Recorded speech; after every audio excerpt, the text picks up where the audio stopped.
অহা 14 তাৰিখে মাননীয় প্ৰধানমন্ত্ৰী নৰেন্দ্ৰ মোদী ডাঙৰীয়া লিটিকুজান এই নৱনিৰ্মিত হেলিপেডত অৱতৰণ কৰি তেখেতে আমাৰ টেংকাৰ ষ্টেণ্ডত এখন ৰাজহুৱা সভাত অৱতৰণ কৰিব। এই সভাতেই তেখেতে আমাৰ নৱনিৰ্মিত নুমলীগড় শোধনাগাৰে নিৰ্মাণ কৰা অসম বায়ু ৰিফাইনাৰী শুভ উদ্বোধন কৰি ৰাষ্ট্ৰৰ কাৰণে তেওঁ সমৰ্পণ কৰিব আৰু ৰাষ্ট্ৰক উদ্দেশ্যি তেখেতে বক্তব্য ৰাখিব। উক্ত সভাত আমাৰ ভাৰতীয় জনতা পাৰ্টীৰ কৰ্মকৰ্তাৰ লগতে সমূহ ৰাইজ বা বিভিন্ন ৰাইজ উপস্থিত হ'ব প্ৰায় 1.5 লক্ষাধিক লোকৰ সমাগম হোৱাৰ সম্ভাৱনা আছে। সেয়েহে আমাৰ ভাৰতীয় জনতা পাৰ্টি গোলাঘাট জিলা সমিতি অন্তৰ্গত মৰঙী মণ্ডল সমিতি আমি সমূহ কাৰ্যকৰ্তাই উক্ত সভাখন যাতে সফলভাৱে সফলতা ঘটে তাৰ কাৰণে আমি বিভিন্ন কাৰ্যসূচী অৱলম্বন কৰি জনজাগৰণ সভা অনুষ্ঠিত কৰিছোঁ। যাতে দলীয় কৰ্মীসকলক বা বিভিন্ন ৰাইজক ৰাখিবৰ কাৰণে পাৰ্কিঙৰ আমি ব্যৱস্থা কৰিছোঁ।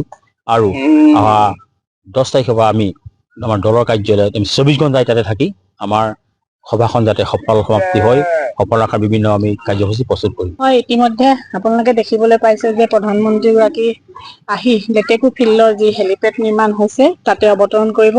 ইয়াত অৱতৰণ কৰি তেখেতৰ আমাৰ যি বাইপাছৰ এখন সভাস্থলীত তেখেত টেংকাৰ ষ্টেণ্ডত ৰাইজৰ সম্বন্ধে এখন সভা অনুষ্ঠিত হ'ব।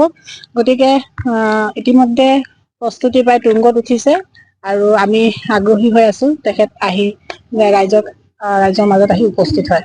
যিকোনো খবৰৰ বাবে যোগাযোগ কৰক 7099017330 লগতে 7099017110 নম্বৰত।